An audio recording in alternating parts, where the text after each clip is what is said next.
Hello, and today we are going to discuss about how to reduce the stress because we have seen that stress or anxiety is one of the important risk factors that can lead to various diseases including high BP, then depression, anxiety, and also the risk of stroke and heart attacks can go up if people are stressed or if they are anxious. So today I will discuss about 10 strategies, and they are not necessarily in the order of importance, but what are the 10 things we can incorporate in our day-to-day life that can reduce our anxiety and stress. So first obviously is sleep, because those who sleep well, the brain and mind get adequate rest, and the morning person feels fresh and ready to take up the challenges for the day. So one must ensure 7 to 9 hours of sleep on regular basis at nights to reduce stress in the next day. Second important thing is exercise. Now exercise has got dual benefits. We all know that exercise improves the blood flow to all parts of body including brain and the mind, and that can directly reduce the stress and anxiety.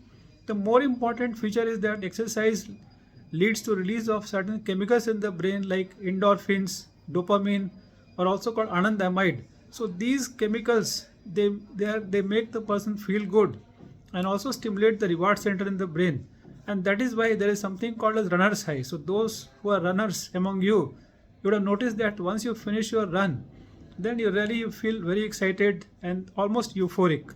So some kind of exercise should be part of daily life, and this can directly elevate someone's mood.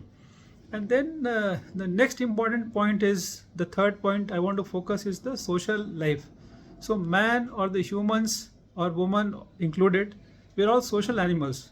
So we know that loneliness is a risk factor for depression, anxiety, and stress. So that is why one should have friends, spend time with the friends, spend time with family members, spend time with people whom you love and respect and admire and with whom you feel good. And this will definitely reduce the amount of stress and anxiety. And then if you look at the daily life or the work, one needs to be consistent and put in the work on a daily basis. This is important for people like students. If you leave the studies for the last moment, definitely the stress levels go up. And I always hear from the students that exams are coming and so I'm under stress. But if somebody puts in 2 hours of work on a daily basis, the stress towards the exam may not be much. Same thing applies for people in the jobs. So if we know that many jobs have a deadline, and many times those deadlines, or if somebody has a project or a seminar or a lecture to do, we all have this habit of keeping until the last moment. And then in the last 1 or 2 days, you're trying to burn midnight oil and do the things. So once somebody gets planned, systematic way, and then starts doing things in a planned manner, then in the last moment the stress and anxiety can be avoided. And then while working, we should also focus on the process and not only the end result. Like if somebody studies for entire one full year, the marks will come in the end. So one did not look at the marks or how one performs in the exams, and that should not decide the happiness. If for a student, if you put in the hard work and read on daily basis, if you have if you understood the chapter or the concept, that should give the happiness. Similarly, for a person who works or is in the job should give happiness. If you look at only your salary, then one day in a month you will be happy or sad the day you get the salary. But if you enjoy the work on a daily basis, every day you would feel happy.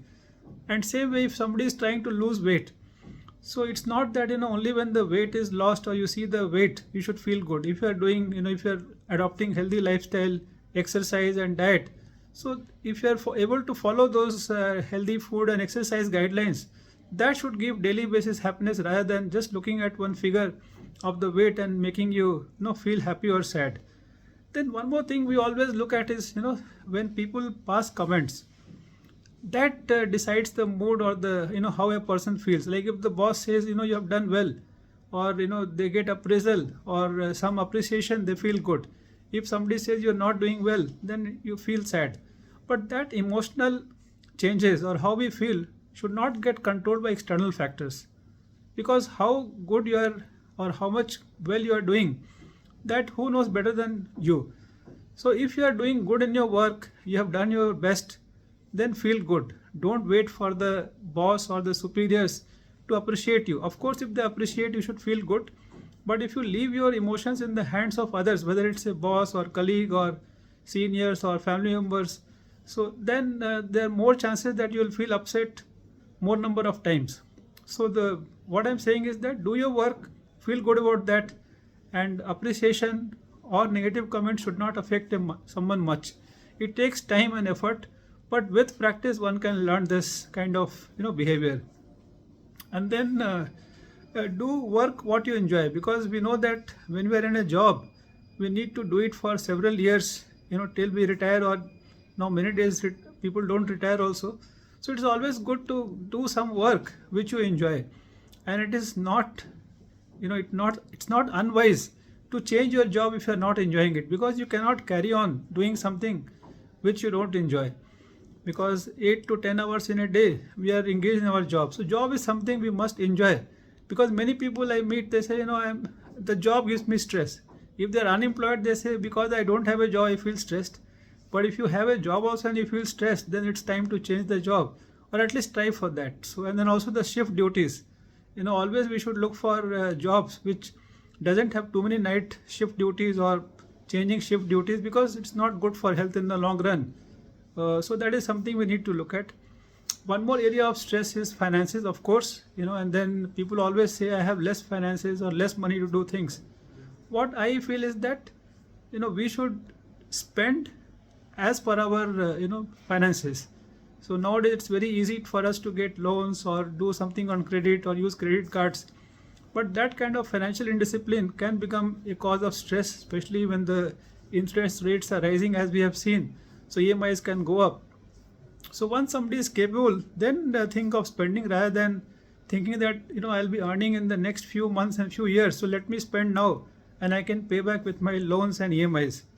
And if somebody earns and invests wisely, I have seen that investments definitely help us. They aid in our salary. If our salary is not good also, if we can invest that money wisely, then we feel comfortable after a few years.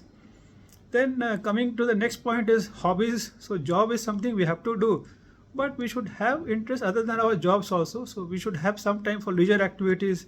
It can be singing, playing a musical instrument, or just going for nature walks, enjoying the nature, or gardening. It can be anything. So you must have some hobby in which you spend some 15, 20 or 30 minutes on a daily basis. So that will relax the mind and reduce the stress also. And the last point I want to focus is that take vacations. So if we keep on working, it becomes dull, monotonous. Even if you love your work, you cannot go on working all the time, because that can lead to something called as burnout or stress. That's common nowadays in many professions. So to avoid that, one has to take breaks from the work. If the break can be short, just few days, but that will make you charged and recharged to come back and do the work with more vigor and energy. So just to summarize what we have discussed so far, so first point was sleep for 7 to 9 hours at the night, exercise on a regular basis, and then have a social activity, social life. So talk to your family, spend time with family, friends, and near and dear ones.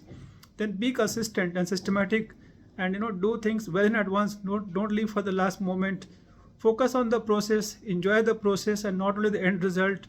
And then let your emotions not be controlled by others, but you be in charge of your emotions. If you do good, reward yourself. If you have not done well, it, try to improve from that. And then always do the job or the work what you enjoy the most.